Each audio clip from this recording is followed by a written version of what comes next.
Okay, so the Pixel 6 and 6 Pro, they were probably one of the most anticipated phone releases in 2021, and I see why. Both the Pixel 6 and 6 Pro, and I have the 6 Pro right here in hand, they changed the landscape and improved what a Pixel device could be in every aspect. Now, I have used both devices, but I've been using the Pixel 6 Pro as my main device since the end of October, so at the time of this recording, it's almost 3 months. And I want to share with you guys my real thoughts about Pixel 6 Pro. I do have my review about 1 month later. This is 3 months, nearly 3 months after my use with Pixel 6 Pro, and I'm actually recording this as soon as we just got the January update, so I am going to add my thoughts about that as well in this video. So without further delay, let's dive right in.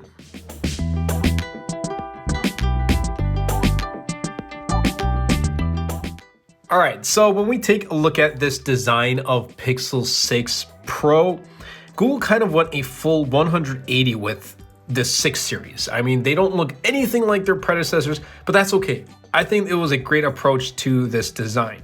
They are massively different than Pixel 5 and 5a. In all honesty, I've actually really come to love this design, albeit I kind of wish the 6 Pro had the matte finish that the original Pixel 6 has, but oh well, I guess that's something to, at $900, I guess I can nitpick, but it's not too much of a big issue. Now, the Pixel 6 Pro, it does give off this unique and premium design. And I can comfortably say that Pixel 6 Pro isn't just a flagship device, but it feels like one now. Like, this actually feels like a flagship device. Others might have, different opinions. That's okay. That's what makes us unique. But I think it gives that flagship experience and feel to it as well. Now, it's glass back right here. It also supports wireless charging as well as reverse wireless charging. And the only thing though that I don't kind of like is this phone is actually, it's pretty slippery, and that's why I kind of use a case on the Pixel 6 Pro, but just for the purpose of showing the phone in the video, I have taken the case off. Now, like I said, I'm not really too happy about the matte or the side railings. They're not a matte finish like the Pixel 6. That's okay. I mean, like I said, it's for $900. I can nitpick, but it's not the end of the world. It's fine. It's not a deal breaker, whatever. But that's just my personal preference. And this camera bar. There's been 50-50. 50% like the camera bar, 50% of us don't like it, but I like it. And I just like it. It just gives that unique, different design.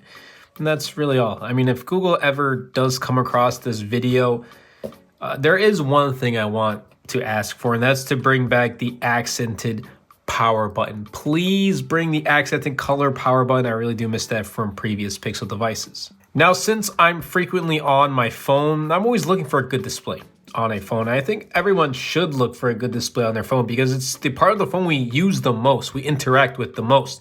Now, Pixel 6 Pro, it's been awesome. It's large 6.7-inch Quad HD 120Hz AMOLED display. It's just been great because I'm always watching videos on my phone, so I tend to have, a lot of screen time on the phone. It's super crispy and buttery smooth. I just wish it would get a little bit brighter outdoors, and I've had some auto brightness issues with the software, but oh well. And one more note is the slight curves on the display. I haven't come across any really accidental touches, so I can happily and easily recommend the Pixel 6 Pro in that aspect. I've used different phones with curved displays, and I've come across accidental touches, but with this one, no issues whatsoever. All right, now we come to the software. And let me just put it out there first, Android 12 has been awesome. It's a huge design overhaul, and I've really come to love the Material U, this just really good, clean design overhaul. When you change the background, the wallpaper, you can change the icon, color themes, and everything like that. So it's really nice. It kind of gets to fit your own personality, so I do like that. Now, 12 gigs of RAM on the Pixel 6 Pro is also shown to be quite useful in terms of memory. Now, we all know with the Pixel 6 and 6 Pro, Google has decided to ship their Pixel 6 series with their inbuilt SoC, or what we call system on a chip, and it's called Google Tensor. We've heard it by now, but this means that Google, it has control of both hardware and software now with their Pixel devices. Now, if you look at Geekbench scores, it's not like the most powerful system on a chip, and it's not going to break any scores or break any records. But from day-to-day use, using this phone from everything, from calling to texting to watching videos, it's just been great. But the fact that Google has now control of both hardware and software, they get to optimize it more. If you kind of want to compare it to Apple, because they have control of both software and hardware, you can kind of think about it like this. Albeit it's a first generation, so we might have to wait a couple years until we get to see the full potential of the Google Tensor chipset.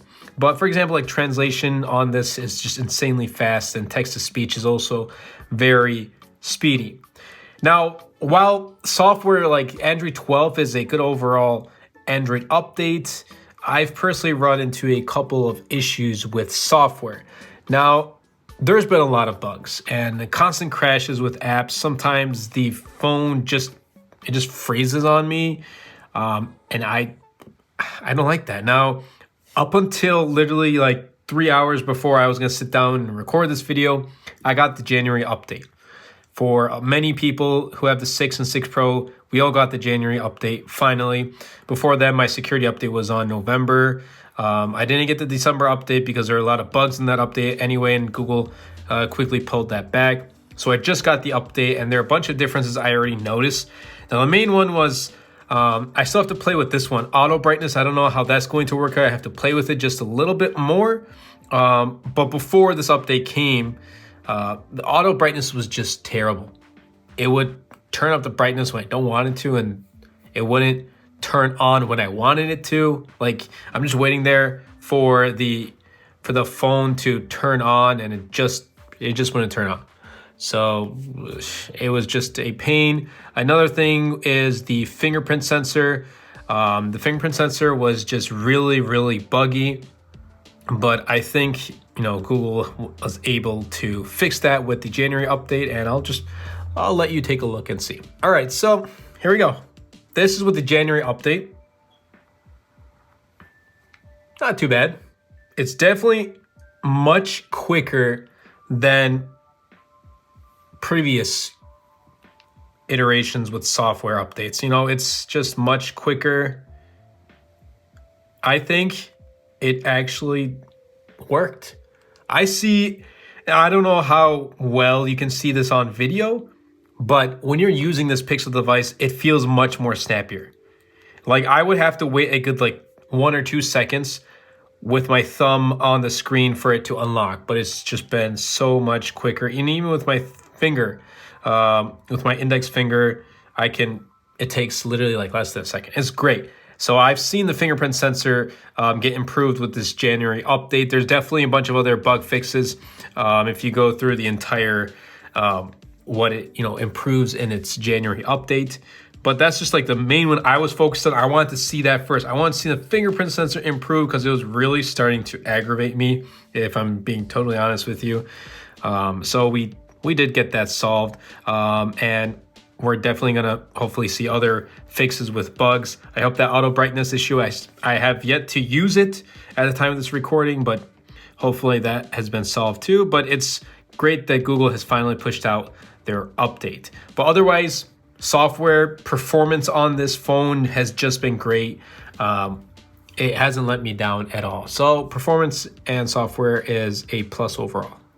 Okay, so when we look at the cameras, there's definitely improvements from its predecessor, the Pixel 5 and the Pixel 5a and the Pixel 4 and whatnot.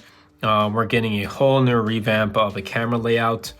And I'm not going to go into detail about it's 48 megapixels or 50 megapixels or it's this and that. It just works great. It works great. When I'm able to double tap and I'm able to just take a quick photo, it works. Although I should probably turn off my flashlight. But in the end, it works. So there we go. Just take a quick photo and it works. Now, the one feature that I really liked when the Pixel 6 and 6 Pro came out was Magic Eraser.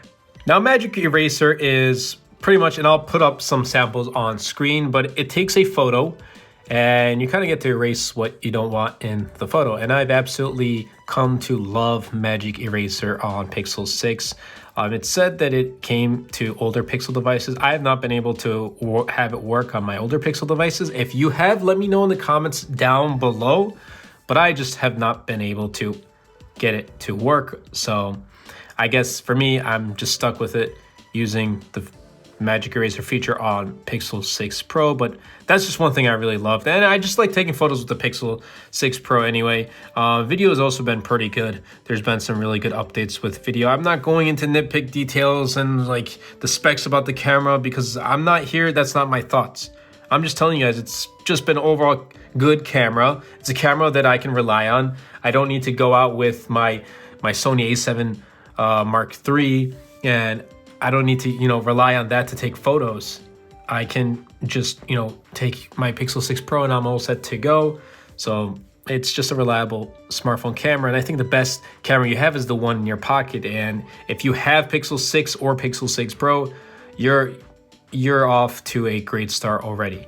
Now, like I said, video, it's an upgrade. And I think it's good enough to, start making content for whatever it is, YouTube or Instagram Reels or YouTube Shorts or TikTok, whatever it is. I think Pixel 6 and 6 Pro is a great device to start making content. I've heard it's been great with Snapchat. I don't have Snapchat, so I can't tell you about that experience. But from what I've seen and what I've read about 6 Pro or Pixel 6 series with Snapchat, it's just been pretty good. So with camera, it's an A+ for me. Okay, so let's talk about battery life on Pixel 6 Pro specifically. Now, just hear me out. I've seen many different takes on the battery life. I've seen many who said it's been great. I've seen many who have said it's been very poor. I've had pretty bad battery life. My day, like my full day starts around like 8 a.m. And by the time it's like 1 p.m., I kind of have to go back and charge my device. Now, granted, I am more frequently on my device, just using it for work and for the business. And now school's gonna start in a couple weeks, probably gonna end up using it for, some schoolwork too. So it's just, I'm frequently on my phone. So it just hasn't been lasting me how long I would have anticipated it to. I have to rely on a charger to be next to me, which is kind of a bummer. I've seen others with great battery life, and I guess it changes from usage to usage, but I'm hoping that with the January update, I'm going to see much better battery life, and hopefully that's what it's going to look like so far, but obviously that's a long-term thing to try out with the January update. Now, 4 hours of screen on time in 2022 standards is not that great. I mean, my iPhone 13 Pro Max is easily getting like 8+ hours. I know I shouldn't compare to different devices, but like I just want this phone to last me until like 4 or 5 p.m. at the very earliest. But if it doesn't last that long, it's not going to last me my entire work day. Then I kind of have to ask myself the question: is this the phone for me? And I've been using it for 3 months now, but I haven't come across asking that question until recently. I don't like thinking about consistently having to charge my phone. It has a 5,000 milliamp hour battery. You'd think it's pretty good, but it hasn't been in my use. It just always has me thinking about running to the charger and just charging it. I'm charging it in my car. I'm charging it when I'm sitting editing a video because it just doesn't last me all day. And hopefully this January update will, clear things out, will at least improve. And charging speeds aren't even the fastest either. Now I've been, granted I've been spoiled by fast phones like the OnePlus 8T, the fastest I've ever used. Obviously now there's faster charging speeds, but 65 watt fast charging has just been awesome with OnePlus 8T. So I'm thinking this battery problem has been solved with this January software update. But then again, I'm going to have to try it out. And, I'll let you guys know in the coming months as well. Okay, so my overall take on Pixel 6 Pro. Pixel 6 has been a huge departure from the Pixel 5. And it improves in every aspect from design to camera quality to even software performance with Pixel exclusive features. Now, is it for everyone? And I kind of ask that to myself quite frequently. Is this for everyone? I'm not entirely sure. If you ask me, the 599 Pixel 6 is the one I would recommend to most people. It shares almost all of the same features as its older brother, the 6 Pro right here, without any real compromise. I don't even think it has any compromise if you ask me. That being said, I'm still going to be using the Pixel 6 Pro until it's time for me to test a new device for the channel. But I do believe Pixel 6 and 6 Pro have proven that Google is ready to compete with the big guys. And I'm super excited to see what comes next in 2022 with the Pixel 7 series. And that's pretty much it about my real thoughts about Pixel 6 Pro. Now, if you did enjoy this video, I'd really appreciate it if you give this video a thumbs up and turn on the bell notifications, as it does help out the YouTube algorithm and it'll help push my content out to more people. And be sure to just stay tuned to the channel. Lots of great videos are coming. 2022 is going to be a great year for the channel with all of your support. Thank you all so much, and I'll catch you guys in the next episode. Anyway, everybody, I hope you guys did enjoy this video. If you did, be sure to Superman that like button, comment down below, because with the more interactions we get on this video, not only helps the video and the channel, but also pushes the video out to more viewers. And best of all, Superman that subscribe button. Until next time, everybody, and until next video, this is MTG.